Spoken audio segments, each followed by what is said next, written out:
روح قلم قسط نمبر 15 چچا جان کا سچ۔ شام کے 7 بجے میں ابھی 10 منٹ باقی تھے۔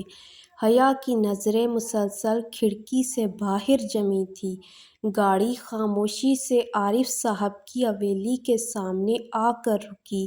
احد نے گاڑی بند کرتے ہوئے آہستہ سے کہا، آج جلدی کوئی فیصلہ مت کرنا۔ کبھی کبھی جو سچ نظر آتا ہے وہ اصل سچ نہیں ہوتا۔ حیا نے اثبات میں سر ہلایا، مگر اس کے دل کی دھڑکن ہر گزرتے لمحے کے ساتھ تیز ہوتی جا رہی تھی۔ حویلی کا دروازہ کھلا۔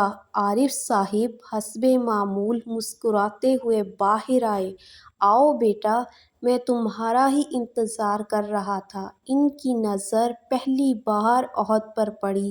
چند لمحوں کے لیے ان کے چہرے کی مسکراہٹ غائب ہو گئی۔ یہ کون ہے؟ حیا نے جواب دیا، یہ احد خان ہے اور میرے ساتھ اس لیے آئے ہیں کیونکہ اب میں اکیلی نہیں ہوں۔ عارف صاحب نے ایک گہری سانس لی، تو آخر تم وہاں تک پہنچ ہی گئی۔ یہ جملہ سنتے ہی احد چونک گیا۔ آپ کو کیسے معلوم کہ ہم کہاں گئے تھے؟ کمرے میں خاموشی چھا گئی۔ عارف صاحب آہستہ آہستہ صوفے پر بیٹھ گئے۔ انہوں نے نظریں جھکا کر کہا، کیونکہ نور محل کا راستہ میں نے ہی برسوں پہلے بند کیا تھا۔ حیا کی آنکھیں حیرت سے پھیل گئیں۔ آپ؟ عارف صاحب نے سامنے رکھی پرانی الماری کھولی۔ اس میں سے ایک لکڑی کا صندوق نکالا۔ صندوق پر وہی نشان بنا تھا، قلم۔ انہوں نے صندوق پر حیا کے سامنے رکھ دیا۔ یہ تمہارے والد کی امانت ہے۔ حیا کے ہاتھ کانپنے لگے۔ اگر یہ امانت تھی تو آپ نے مجھے پہلے کیوں نہیں دی؟ عارف صاحب کی آواز بھاری ہو گئی، کیونکہ تمہاری جان خطرے میں تھی، اور آج بھی ہے۔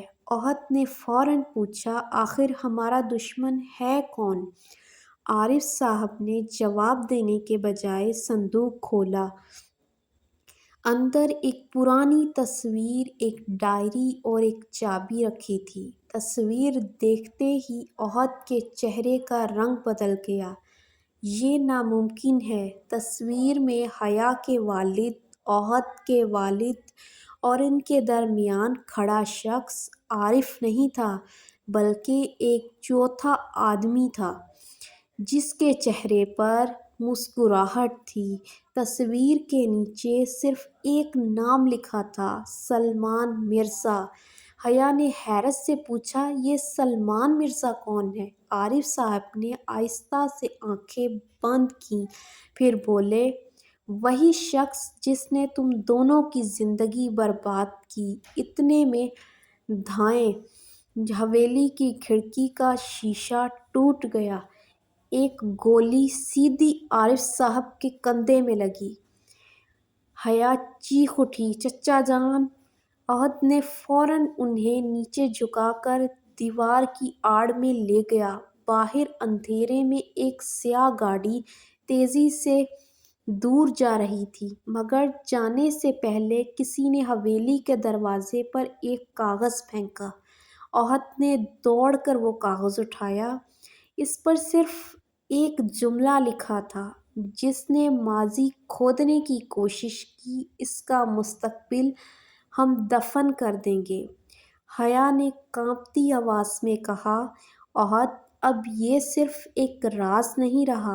احد نے اس کی طرف دیکھا اور مضبوط لہجے میں بولا، نہیں حیا، اب یہ جنگ ہے، اور اس جنگ کا اختتام سچ کی جیت سے ہوگا۔